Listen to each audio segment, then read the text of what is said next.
Vamos abrir a palavra de Deus no Salmo de número 146. Nós vamos ficar de pé para a gente ler esse Salmo de uma vez só. Nós estamos aqui nos confortando por causa da tristeza dessa semana. Quem ficou triste aqui porque o avião lá caiu? Levanta a mão. Todo mundo. Todo mundo. Hoje pela manhã eu falei sobre Jó, uma reflexão sobre a brevidade da vida. Nós temos que estar preparados para morrer a toda hora. Porque Deus nos chama, pode nos chamar a qualquer momento. Qualquer momento. E a existência da morte faz com que toda a nossa soberba caia por terra. Então nós temos que ser humildes, porque nós somos o quê? Pó. E ao pó nós voltaremos. Mas como é que a gente faz, irmãos, para enfrentar essas tristezas da vida? A Bíblia fala que nós temos a alegria do Senhor. E a alegria do Senhor está presente no louvor. No louvor. E o Salmo 146 é um salmo que nos encoraja a louvar a Deus e a enfrentar as lutas da vida.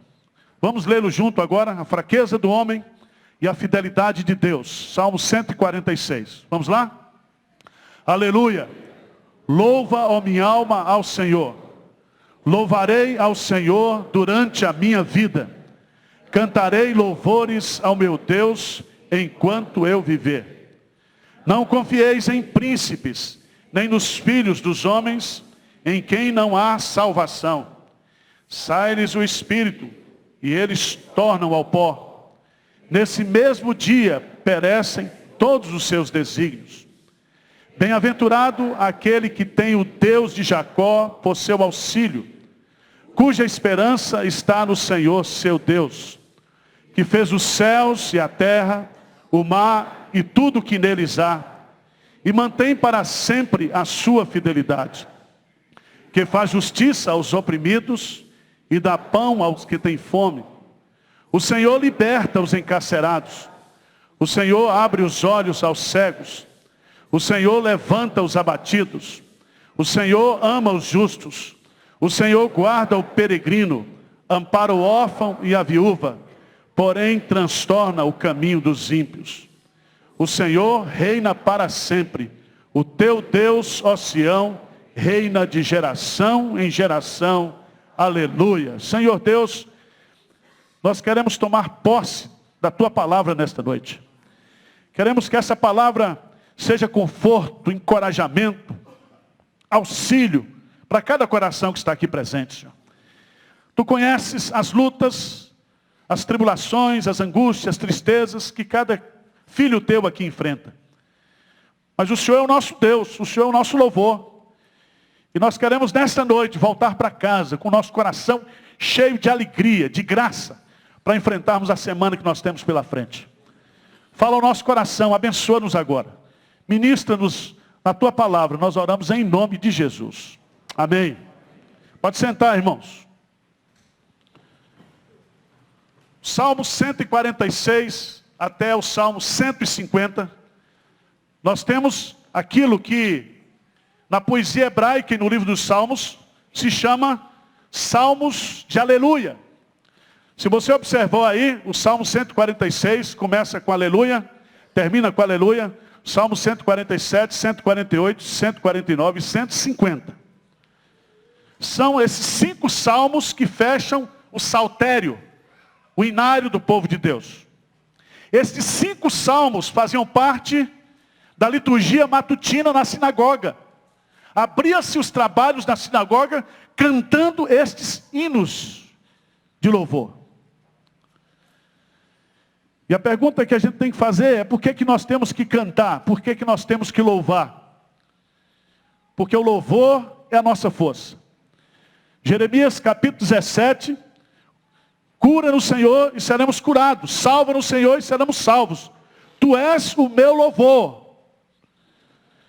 O louvor do crente é Deus. A motivação para viver é Deus. A certeza da vitória é Deus. O auxílio que nós precisamos para viver é Deus. Deus é a nossa porção. Deus é tudo que nós precisamos. Amém? Então você não pode voltar para casa hoje triste e abatido. Você vai voltar na força do Senhor. Então nós vamos pegar esse salmo e debulhá-lo agora. Salmo 146. Começa com aleluia. O salmista era presbiteriano da igreja de Pinheiros, pentecostal. Aleluia, glória a Deus. Começa assim. Já começa desse jeito. E ele começa fazendo algo que eu e você precisamos fazer, que é bíblico. É dizer para nós mesmos que nós precisamos louvar ao Senhor. Lê comigo o versículo 1, o que ele diz? Louva, ó minha alma, ao Senhor. Para quem está se dirigindo aqui? Para Deus? Para o povo? Não, ele está dizendo para si mesmo. Por que estás abatido, ó minha alma, e por que te perturbas dentro de mim? Espera no Senhor, eu ainda o louvarei. Salmo 103. Bendize, ó minha alma, ao Senhor, e tudo que há em mim, bendiga o seu santo nome. Bendize, ó minha alma, ao Senhor, e não te esqueças de nenhum só dos seus benefícios. Isso não é confissão positiva, isso não é autoajuda. Isso é você dizer para você, reafirmar para você, confessar para você, que Deus é o motivo da sua vida, que Deus é o seu louvor. E que ainda que as coisas estejam difíceis, e que ainda que as coisas estejam complicadas, há motivos para você louvar a Deus. Há motivos para você levar uma vida de gratidão, de louvor. Em tudo, dai graças, porque esta é a vontade de Deus para convosco. Mas o salmista, ele vai aqui, no segundo versículo, fazer um compromisso com Deus. Um compromisso com Deus. Vamos ler o versículo 2, o que diz? O que ele diz aí? Louvarei ao Senhor durante a minha vida, cantarei louvores ao meu Deus enquanto eu viver. Preste atenção, meus irmãos, que aqui há um paralelismo hebraico. A primeira sentença, e você tem que entender que no paralelismo hebraico não existe a rima, mas existe a comparação de ideias. Ou ideias contrárias, ou ideias que se completam, ou ideias que se repetem. No primeiro verso ele diz, louvarei ao Senhor durante a minha vida.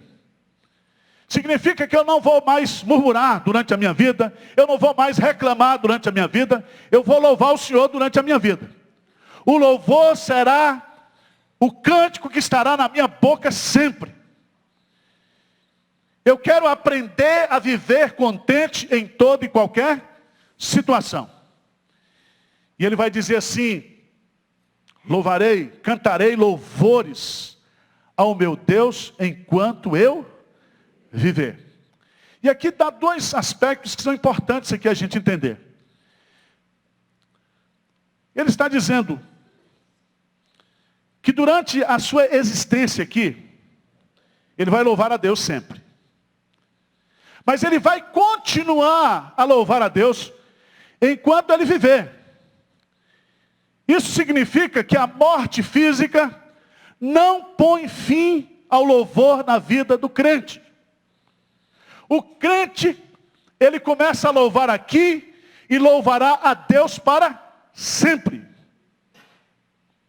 Diz amém aí, por favor. Amém. Salmo 115. Salmo 115.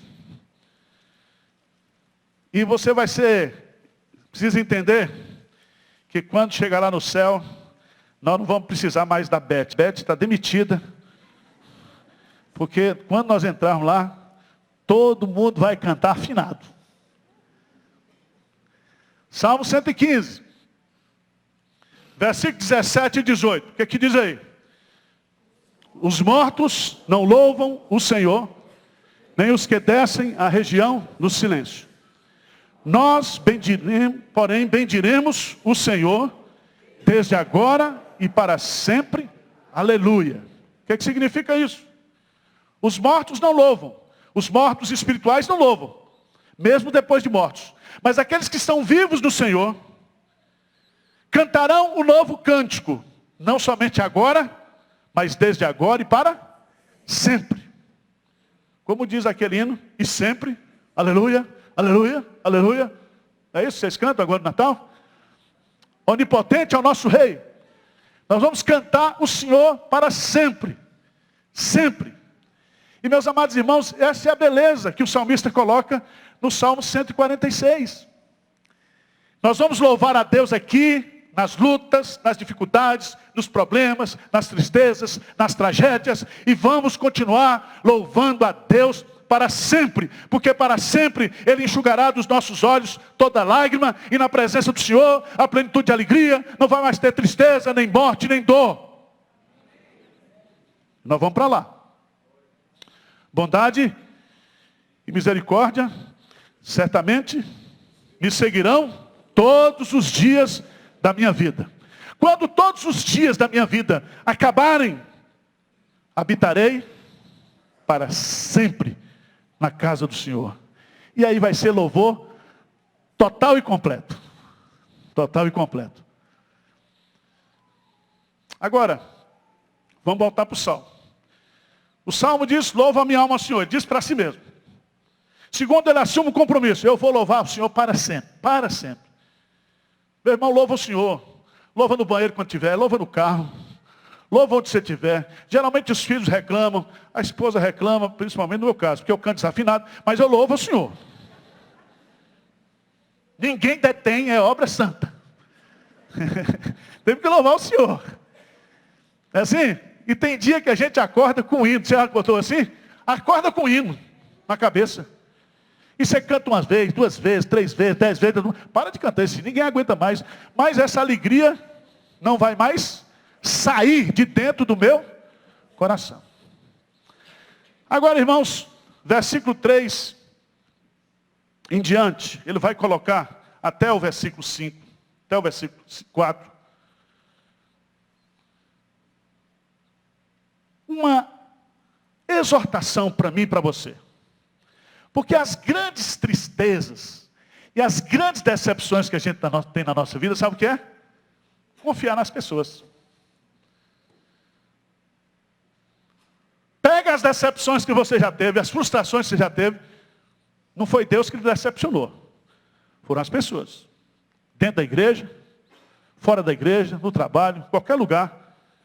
Por isso que o salmista vai fazer uma exortação para mim e para você aqui. Ele diz assim, não confieis em Teme, nem no congresso, em quem não há o quê? Salvação. É desse jeito. Versão atualizada. Não confieis em príncipes. Em príncipes. Israel teve 110 anos de monarquia. Depois de 110 anos da monarquia, houve a divisão do reino. Mais 300 anos. Muito sofrimento, muita decepção, muita frustração, muita disciplina. Então o salmista diz assim, não confieis em príncipes, nem nos filhos dos homens, em quem não há o quê? Salvação. Não há salvação aqui, e a palavra salvação não é salvação eterna, não. O salmista é inteligente, ele está teologicamente correto. Salvação aqui pode ser salvação de um emprego, salvação de alguma coisa, de uma doença, salvação de uma oportunidade, salvação de qualquer área da sua vida. Quando você precisa e você vai atrás de alguém e essa pessoa decepciona você. Abra sua Bíblia, por favor, lá em Isaías capítulo 31. Isaías capítulo 31. Israel gostava de fazer, quando estava no sufoco, fazer aliança.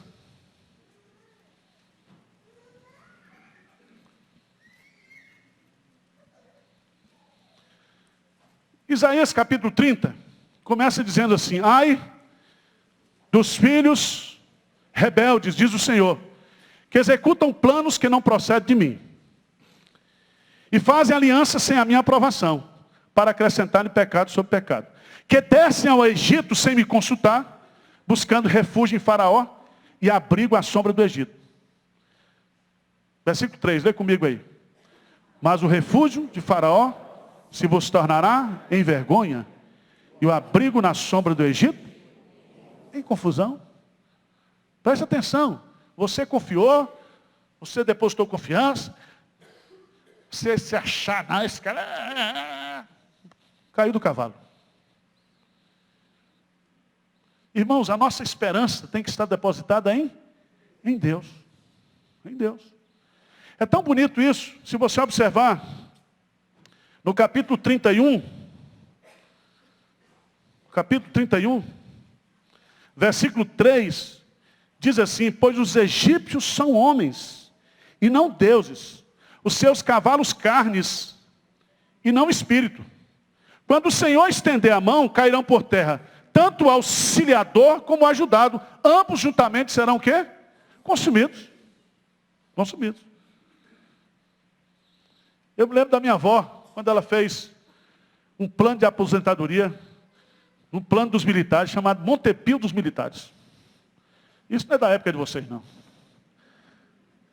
Pagou a vida toda. No dia que ela foi lá para se aposentar, não tinha nada. Não tinha nada. Nós que estamos aí no INSS, estamos arriscados.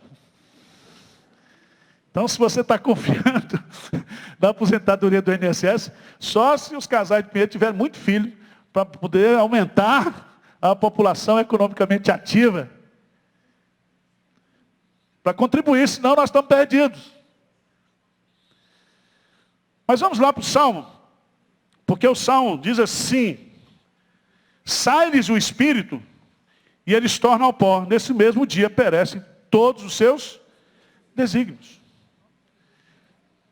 Você não deve confiar, porque os filhos dos homens, eles são homens, os príncipes são falhos, eles são mortais, como eu e você. E quando eles morrem, tudo aquilo que eles prometeram, tudo aquilo que eles disseram que iam fazer, não vai resolver o seu problema.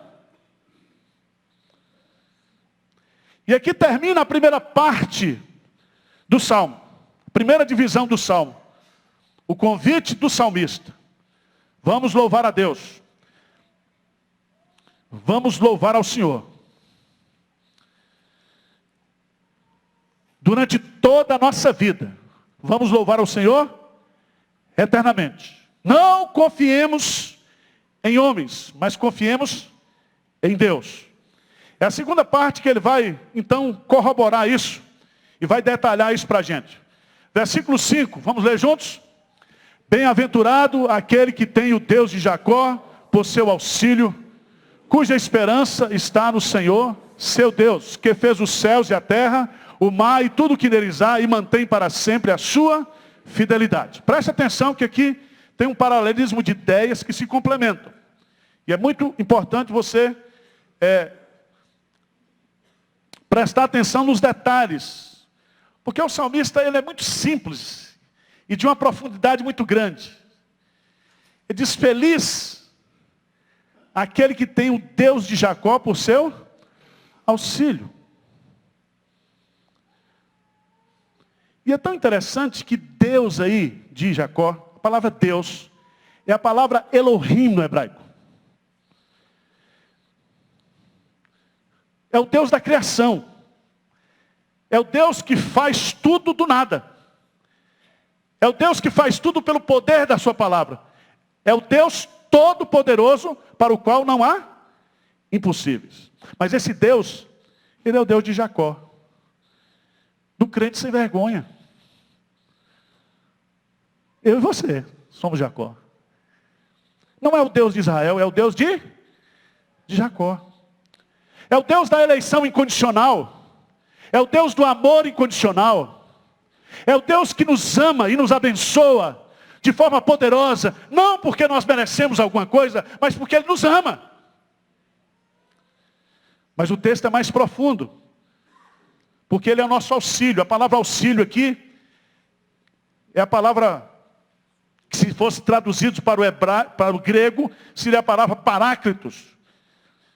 Auxílio aqui é ajudador, consolador, aquele que está do seu lado, dentro de você, para lhe ajudar, para lhe fortalecer, para lhe animar.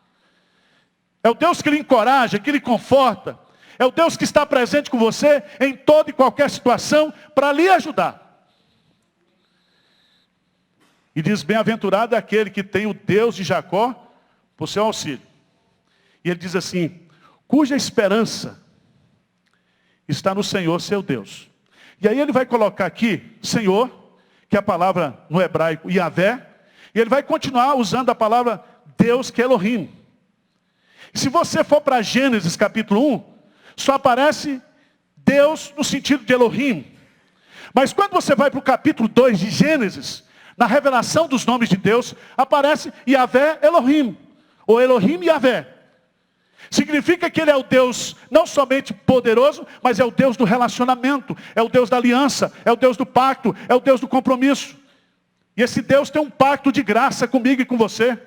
Por isso que ele vai dizer no versículo 6, esse Deus de Jacó é o Elohim que fez os céus e a terra, o mar e tudo que neles há. Mas esse Senhor Deus, que nós estamos depositando a nossa esperança, ele mantém para sempre a sua fidelidade. Ele não mente, ele é fiel. Ele não vai me deixar na mão. Ele não pode mentir. Ainda que todos me desamparem, ele está comigo. Ainda que eu ande pelo vale sombrio da morte, ele está comigo. O seu cajado me consola. O seu bordão me segura. Ele está comigo. E eu queria que você entendesse isso. Abra a sua Bíblia. Isaías capítulo 41.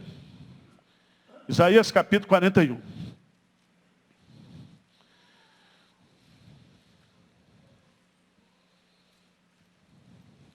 Versículo 10, os 5 pontos do calvinismo, não, é os 5 pontos do encorajamento. Deus vai dar uma ordem para mim e para você. Ele vai dizer assim, não temas nem te assombres. Não temas, não te assombres, porque eu sou contigo, porque eu sou o teu Deus, eu te fortaleço e te ajudo e te sustento com a minha destra, o quê? Fiel. Não dá para a gente, eu já preguei sobre esse texto, são 5 tipos de medo que a gente tem. E Deus vai combater, repetindo aqui, atacando cada medo deles, dizendo, fica firme, cara. Fica firme, fica firme. E ele complementa embaixo, no versículo 13, complementando a ideia. Vamos ler junto, 41, 13, o que é que diz? Porque eu, o Senhor, teu Deus, te tomo pela mão direita e te digo, não temas, que eu te ajudo. Veja que aí, no versículo 13, Senhor, Yahvé, Deus, Elohim. O que é que ele faz? Ele me toma pela mão direita. Você desfilando com Yahvé Elohim, ó. E ele diz para mim, eu te ajudo. Eu sou o teu auxílio. Eu sou o teu ajudador. Não temas. Vamos para frente. Vamos para frente. Aqueles meninos que morreram lá naquele avião, estão todos na presença de Deus. Louvando o Senhor, desfrutando das coisas boas da eternidade. Eles já receberam aquela coroa que eu e você gostaríamos. Não um títulozinho da América Latina. Eles já estão com a coroa da justiça, na presença de Deus. Herança incorruptível, inacessível. Herança que ninguém pode roubar, ninguém pode tirar. Eles estão na presença do Senhor. Agora, irmãos, vamos caminhar um pouquinho mais lá no Salmo. Vamos voltar para o Salmo. Versículo 7. Esse Deus de Jacó, esse Senhor Deus que fez os céus e a terra, esse Deus que é fiel, esse Deus também faz coisas maravilhosas. Ele pratica atos de justiça. E ele pratica atos de justiça, geralmente, para quem não presta. Para quem é necessitado. Para quem é carente. E é tão bonito isso aqui, porque ele vai falar aqui de 6 obras, de 6 benefícios ou atos graciosos de Deus. E esses atos que ele cita aqui, são atos que estão relacionados ao Messias, a pessoa de Cristo. Aquilo que Cristo pode fazer hoje por mim e por você. Esse Deus que já agia no Antigo Testamento.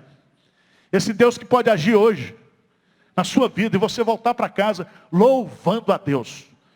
Você vai deixar aqui hoje à noite todas as suas ansiedades, todas as suas angústias, todas as suas preocupações. Você vai jogar tudo hoje aqui. É um culto do descarrego.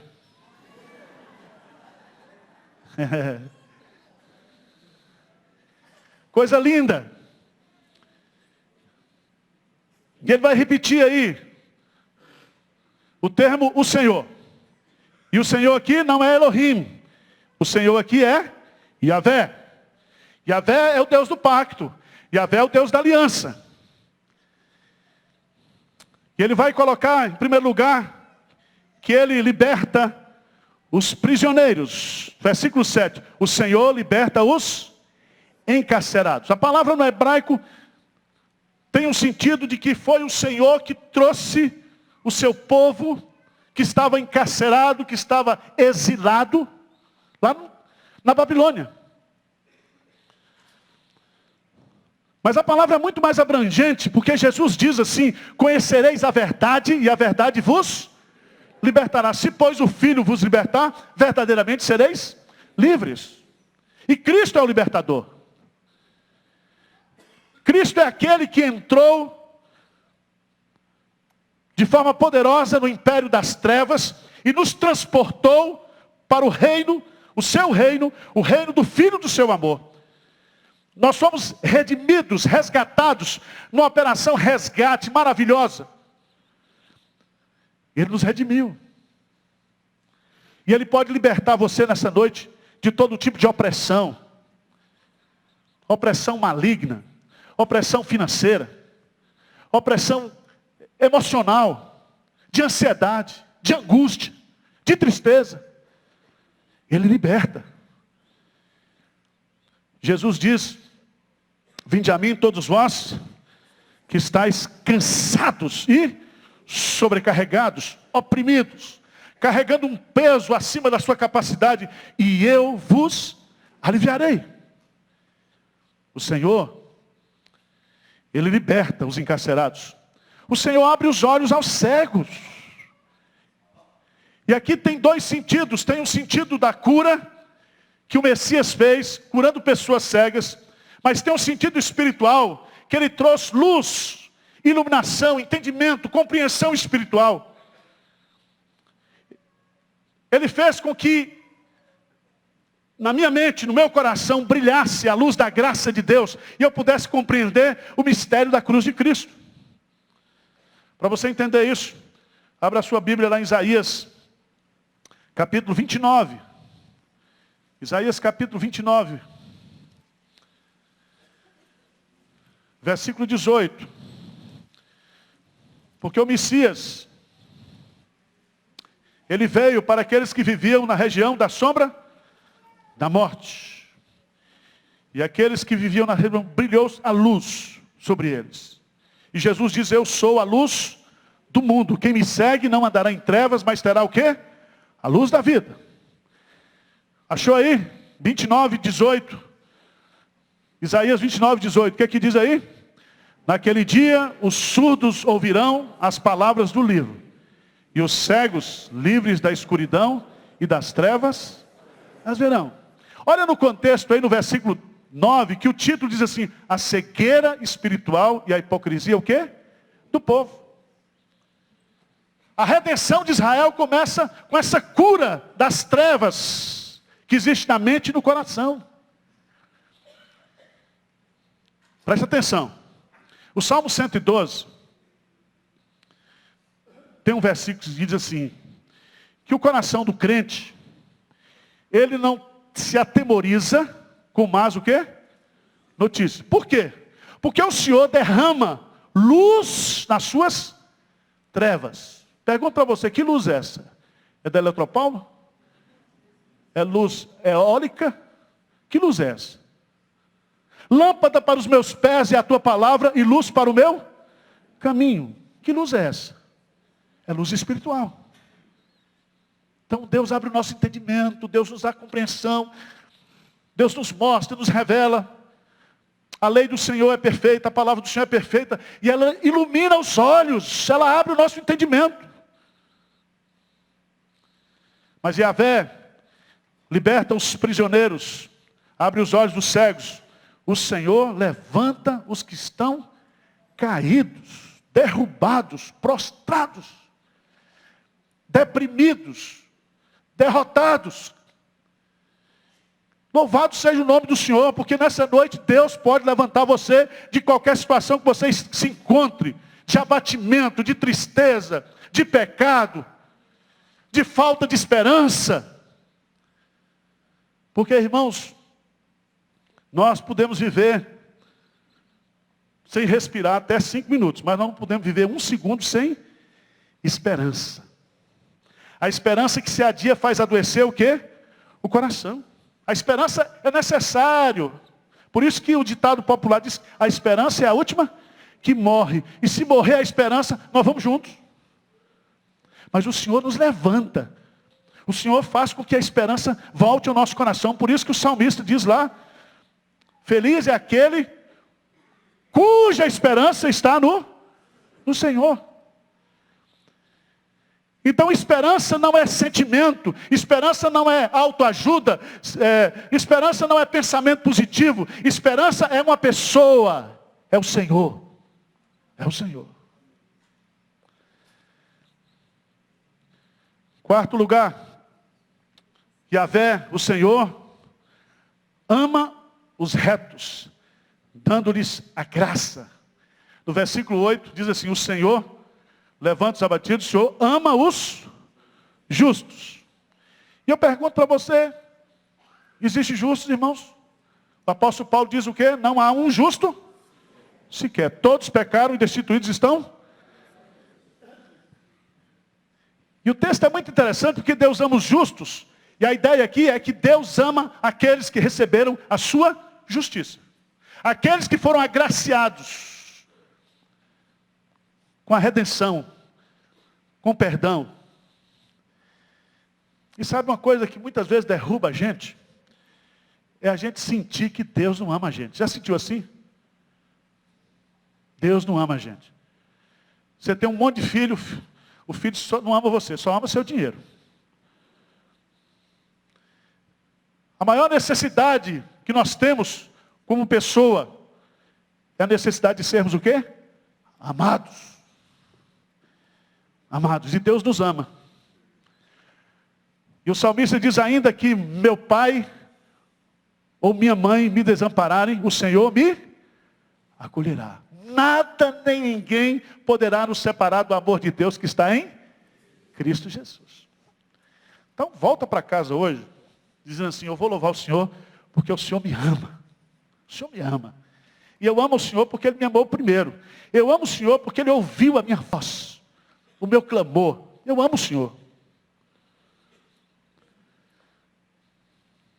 Quinto lugar, o Senhor cuida dos estrangeiros, dos peregrinos. O Senhor cuida do órfão e da viúva. E simultaneamente o Senhor transtorna o caminho, o quê? Dos ímpios. Irmãos, que coisa extraordinária. Deus está cuidando dos necessitados. E Deus cuida dos necessitados através de mim e de você. Por isso que nós temos que amar esse povo sírio que está chegando aí. A cidade de Alepo, na Síria, está se transformando no maior cemitério do mundo. Irmãos, nós temos que amar esse povo, nós temos que amar esse povo, cuidar desse povo, ajudar esse povo.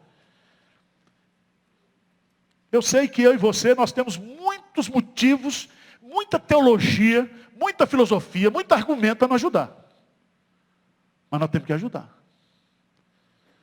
Porque o Senhor ama. E o Senhor vai dizer, olha, eu estive nu e não me vestiste, tive fome, não me deste comer, tive sede, não me deste beber, fui preso, tive doente e ninguém me visitou. Quando é que aconteceu isso? Quando vocês fizeram isso a um dos meus pequeninos. Quem ama a Deus, ama o próximo, ama o seu irmão. Porque Deus ama. E tudo aquilo que é amado por Deus, tem que ser amado pelo seu povo. Se Deus ama a sua igreja, se Jesus ama a sua igreja, e a si mesmo se entregou por ela, irmãos, nós temos que amar a igreja, e dar nossa vida pela obra de Deus. Deus ama. Deus cuida, através de nós. E por fim, ele termina no versículo 10 dizendo, o Senhor reina para sempre. O teu Deus, ó Sião, reina de geração em geração. Aleluia. Se o Senhor reina, nós reinamos com Ele. O apóstolo Paulo, em Efésios capítulo 2, diz que nós estamos assentados com Cristo nas regiões celestes. Nós reinamos com Ele. Nós somos mais que vencedores. Porque tudo aquilo que Cristo conseguiu, através do seu sacrifício, através da sua ressurreição, através da sua ascensão, da sua exaltação, Ele transmite, Ele confere isso ao seu povo. Ele é a cabeça e nós somos o quê? O corpo. Nós somos a igreja. E a igreja existe para receber toda a plenitude de Deus. Nós seremos co-participantes da natureza divina. Nós seremos herdeiros de Deus e co-herdeiros em Cristo Jesus. Os que participam do sofrimento, participarão também o quê? Da glória. Da glória. O Senhor reina para sempre. O Senhor reina para sempre. Irmãos, às vezes a gente fica angustiado com a situação política. Eu vi hoje o pessoal na rua, essa briga toda por essas 10 medidas de corrupção. E a gente fica angustiado com o que vê, a perspectiva que a gente tem. Mas a gente tem que entender que o Senhor reina. O Senhor reina. Quando o rei Uzias morreu, Isaías entrou desesperado no templo. Ele era parente de Uzias. E quando ele entrou no templo, ele viu o Senhor assentado no alto e sublime trono. O que nós precisamos fazer é orar, é lutar, é trabalhar e pedir para Deus, esse Deus que está no trono, Senhor, ordena aí a nossa vitória. Ordena a transformação desse país. Ordena a mudança desse país. Nós precisamos confiar primeiro em Deus e esperar que Ele produza as mudanças. E nós, com consciência de cidadania, de servos de Deus, nós temos que ter essa visão, essa perspectiva de que Deus pode mudar. Porque Ele reina. Ele reina. E o salmista que começa com aleluia, termina também com aleluia. Então, gente, vamos voltar para casa hoje com o versículo 2. Vamos decorar o versículo 2? Vamos lá? Louvarei.